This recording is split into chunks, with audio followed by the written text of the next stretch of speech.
what do you believe in? Yeah. If you believe in something, you believe in the person, then just ride it out.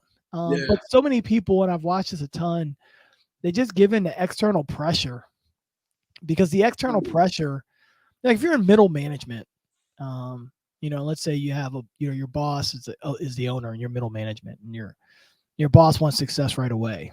The job of the middle manager is to communicate effectively so that the people that are working, the everyday workers, are not affected by the boss. It's like you got to be that buffer. And as soon as middle management starts getting, dictated by the boss, then what do you have? You got to allow everybody. And that's why I say you either believe or you don't believe.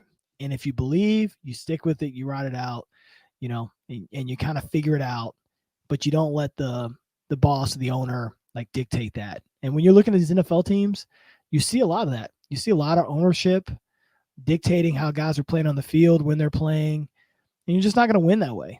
If you became an owner because you were the owner of Amazon and you grew Amazon's business, that has nothing to do with coaching a football team. Right?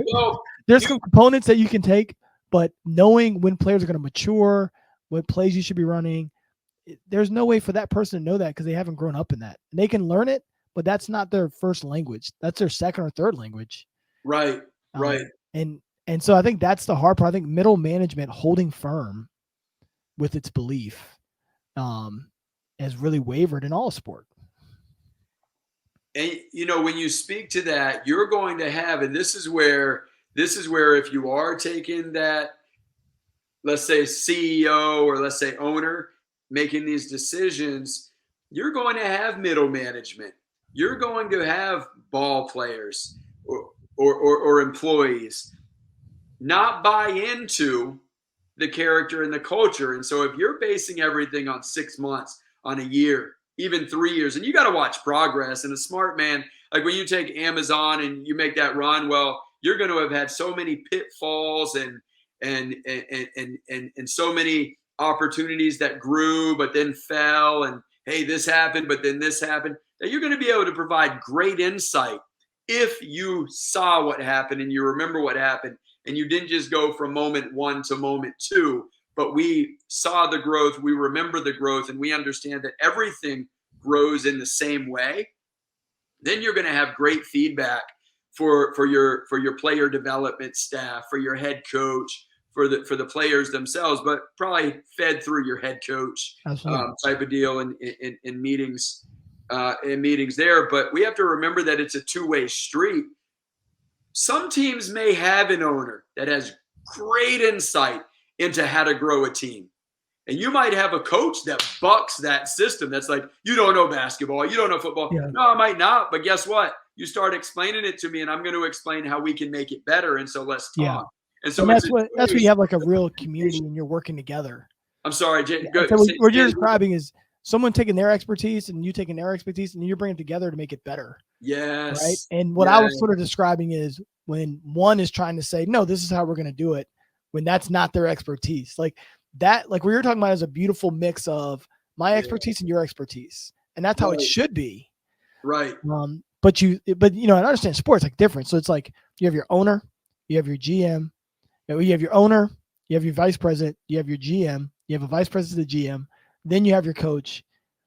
Those are a lot of boxes to check to get everybody on the same page. Yeah. Right. Yeah. There are a lot of, and like if the GM didn't hire the coach, that's a dynamic. That's it. And there's all these different dynamics that really shouldn't matter. It should just be like, we're trying to do the best we can with this team and allow this team to be at its very best. And what you're describing is beautiful. That's how it should be. We're all bringing our expertise and working together. But for some reason in sport, we just don't do that. We don't do it as much as we should. What I'm describing, sure, it's beautiful, the outcome of it, but within that, to get there, you're going to have from the owner into that layer of 5. Year number 1, you might not buy into the character and the culture, especially if it's being revamped. You have a couple of the executives you just mentioned not buying into it, talking behind the scenes, bucking the system. Well, we got to figure out how to get rid of them.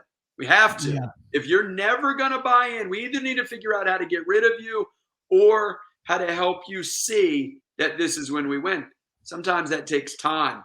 I've got I come into a team that has a multiple years worth of loser's mentality, loser's limp, if you will.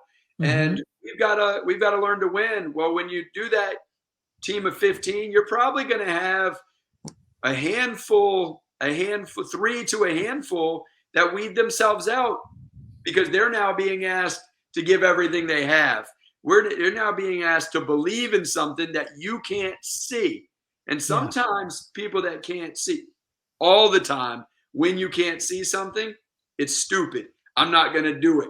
This is that.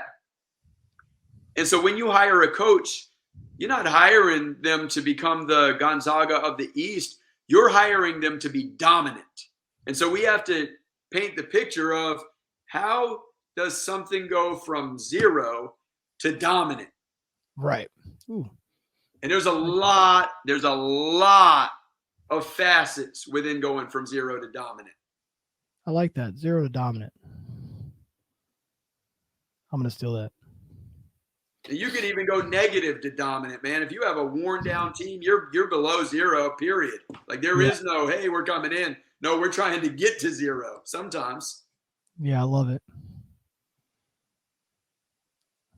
So, hey, let's keep going with this March Madness, and we'll 5 more minutes at max. So let's be tight here. Yep. We didn't talk FAM, right? FAU. We didn't talk Florida Atlantic. What's your take on them? My take on FAU, good experience on that roster. Dusty May's done a great job of building a team where they can pretty much play any style of play. They can play up tempo, they can slow it down. They got a good agility within the roster. They've got some experienced guys that have been there, not to the Final Four, but have played a lot of games. They just did a good job. Different teams? Have they transferred into FAU or? Yeah, I mean, there's a lot of. I mean, I think I read a tweet last night. There's like I'll read it to you because it's a crazy number. Okay, that's good to know for reference. So, in the Final Four, 19 transfers, 16 seniors, 1 true freshman. 48% of the Final Four are transfers, 40% are seniors, 3% are true freshmen. 3% true freshmen? Yeah. Right on, man. So these teams got older. They got older, faster. Yeah. And more experience. FAU is a great story. A place that has really wanted to be good at basketball for a long time. Okay. They've hired really big names in basketball and just weren't able to get over the hump. Dusty May's just done a great job getting them over the hump, and things have fallen well for them. They had good matchups coming into it, and they've obviously they've got a chance to cut the nets down. Your last 4 teams standing. That's hard to get there, and they found a way there. I see a coach that believes heavily in his players. I don't think you can get here unless you do believe heavily, especially the journey that they've had. It's different. If you're Kansas, you expect to be here. If you're FAU, you want to be here. So a chance for them, and you don't, again, if Kansas expects to be there, their attitude is completely different.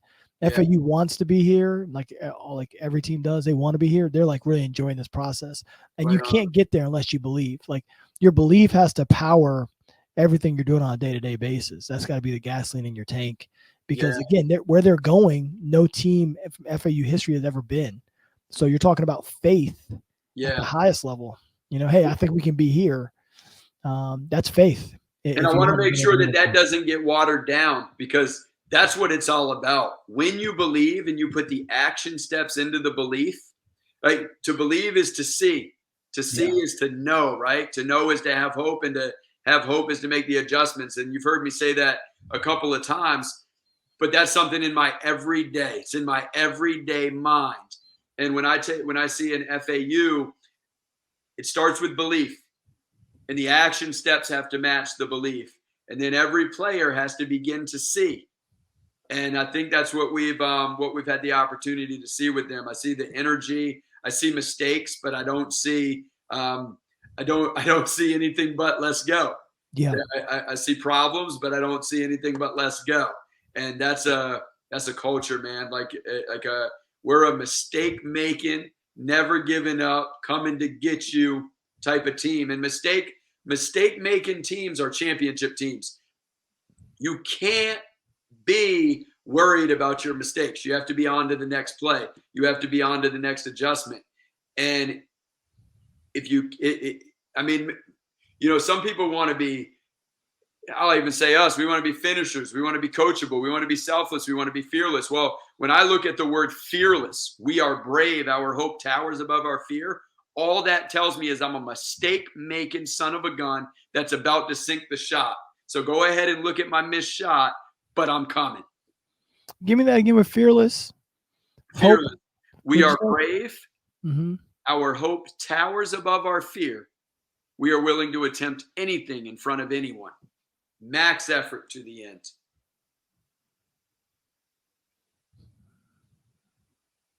That's good.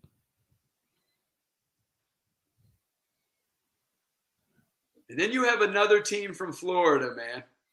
Miami. Yeah. Miami. Talk about it.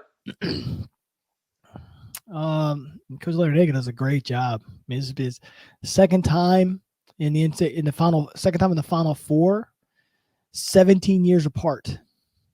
So he is adjusted better than most over this time period. And what's crazy is, you know, we talk about like 2 years ago, they were talking about him getting fired at Miami. And now he goes Elite Eight, Final Four back-to-back years. And it sort of just speaks to, you know, just knowing when to just hold on. And, you know, they're talking about him being fired or forcing him into retirement. And then 2 years, in back-to-back years, Elite Eight, Final Four. You know, I mean, he's just been able to withstand the test of time. Really talented players. NIL has helped them a lot. They have one of the best NIL deals in the country. Media-wise, now I don't know the numbers per se, but you know, they were one of the ones, and their women's team as well. Their women's team was in Elite Eight as well. I mean, NIL has really helped Miami. Their collective has really paid dividends to the kind of players they've been able to get. Nigel Pack transferred in from Kansas State. He was one of the highest earners in the NIL market a year ago. Okay. But you know, even outside of that, I mean, Coach Larinaga, the thing I respect most about him is he's found a way with whatever team he has, to just find a way to win. Whether it's playing fast, playing slow, playing big, playing small, he just finds a way to win. You know, he just finds a way to get good players in there and keep pushing the thing forward. You know, you mentioned know when to hold on. That's a two-way street. Yeah, that's the folks saying, "Hey, we got to get rid of this guy," and it's also the coach. You know, it's also the players. And so maybe three-way, maybe even 4 or 5. You know, different way, but know when to hold on. And man, sometimes a coach knows he's young when other people are saying it's time to retire.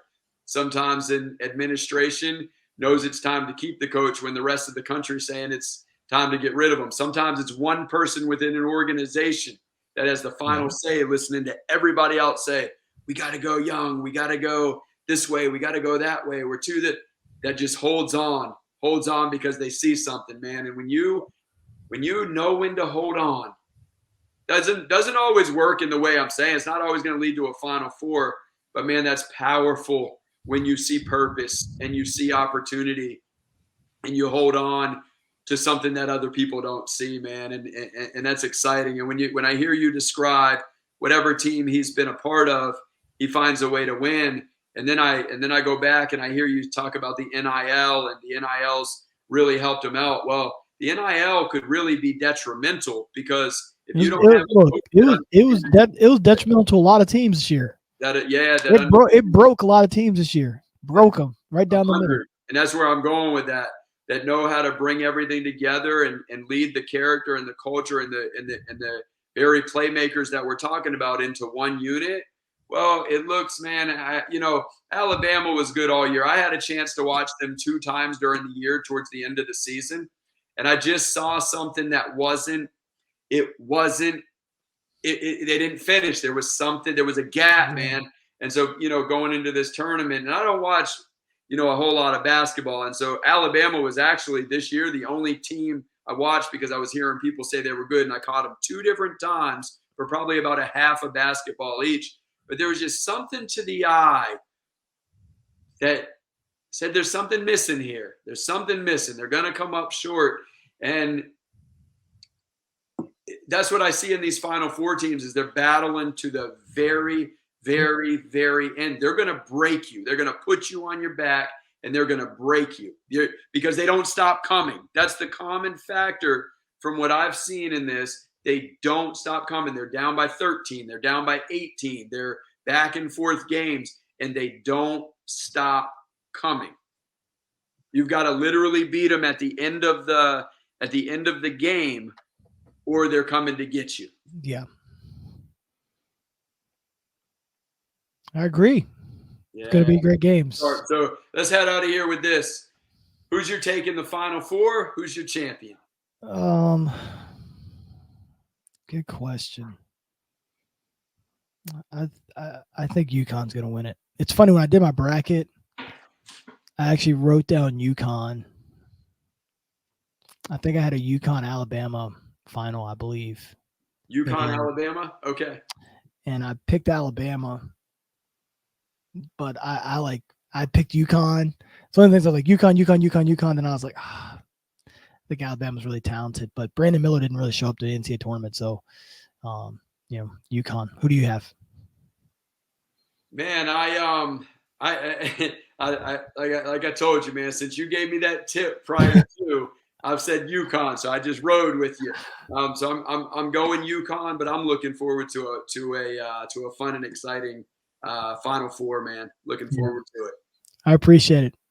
Thanks for joining Jeff and I on Winning in the Margins. We will see you next time.